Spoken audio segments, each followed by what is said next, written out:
اعوذ باللہ من الشیطان الرجیم بسم اللہ الرحمن الرحیم۔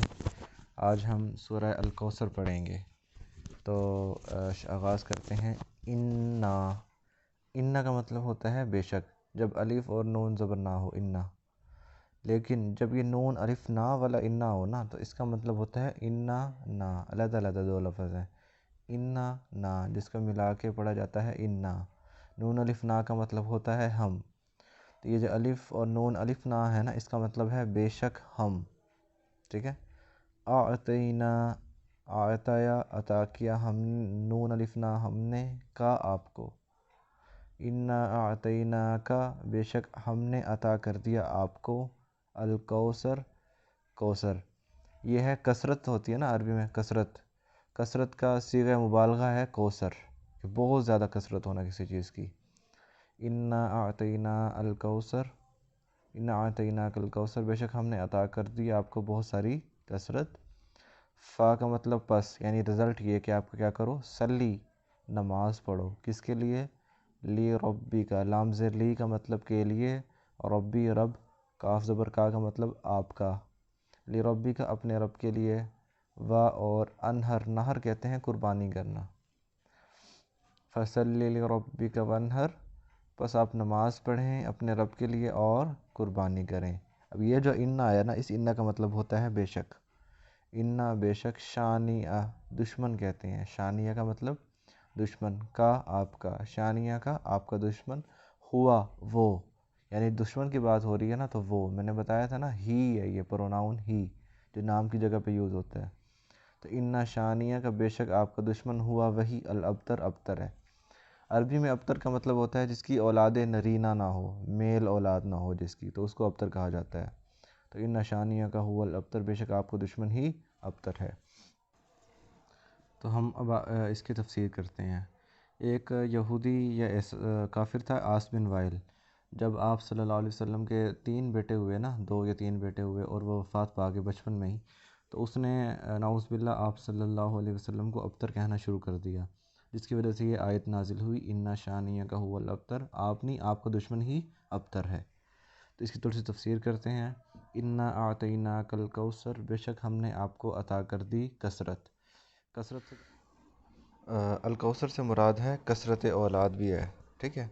نبی کی 2 طرح کی اولاد ہوتی ہے، یا تو اپنی نسل سے چلے یا پھر روحانی اولاد۔ تو آپ صلی اللہ علیہ وسلم کی دختری اولاد بھی تھی جو بیٹی کے ذریعے چلی، جو سید کہلائی، اور روحانی اولاد تو بہت ہے۔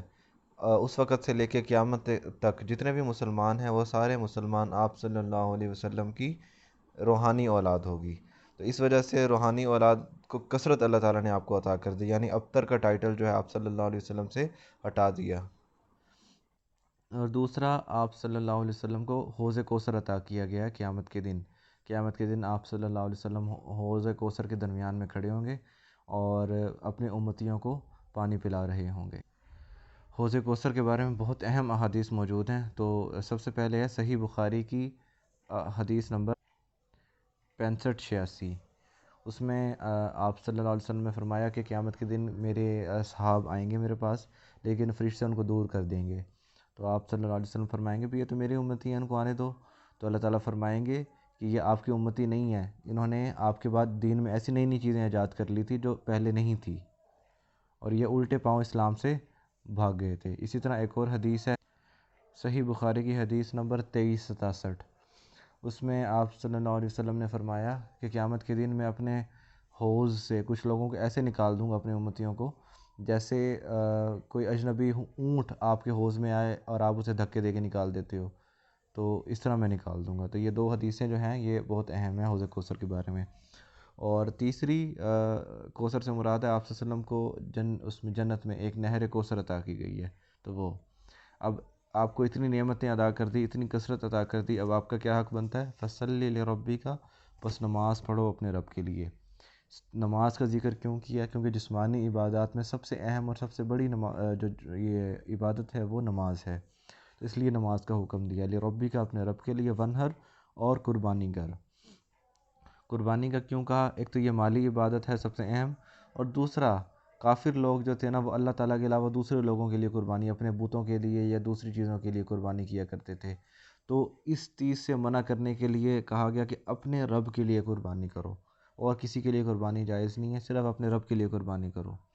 تو اللہ تعالیٰ کے علاوہ سارے قربانیوں کی نفی کر دی، اور انہیں حکم دیے یہ کر کے دکھاؤ، کیونکہ ہو سکتا ہے لوگوں کے دلوں میں اوپر سے تو یہی کریں کہ اللہ کے لیے قربانی کریں، اندر سے یہ سمجھیں ہم دیوتا کے لیے قربانی کریں، یہ وہ، تو انہیں حکم دیا تم کر کے دکھاؤ۔ آپ صلی اللہ علیہ وسلم کو جو حکم دیا جا رہا ہے وہ آپ صلی اللہ علیہ وسلم کے ساتھ ساتھ کافروں کے لیے بھی وہ حکم ہے نا۔ کافروں سے مراد یعنی جو بعد میں مسلمان ہو چکے ہیں یا جنہوں نے ہونا تھا یا جو بھی، تو ان سب کے لیے حکم ہے نا۔ تو اس لیے سارے کے سارے جو ہیں وہ منافقین بھی تو شامل تھے نا، تو اس لیے سب کو حکم دیا جا رہا ہے کہ نماز پڑھو اور قربانی کرو صرف اور صرف اپنے رب کے لیے۔ ان شانیہ کا هو الابتر، بے شک آپ کا دشمن ہی ابتر ہے۔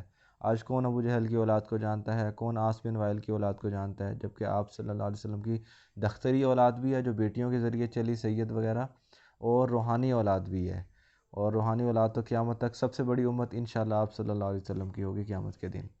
تو یہ تھی سورہ کوثر کی تفسیر۔ وما علینا الا البلاغ المبین۔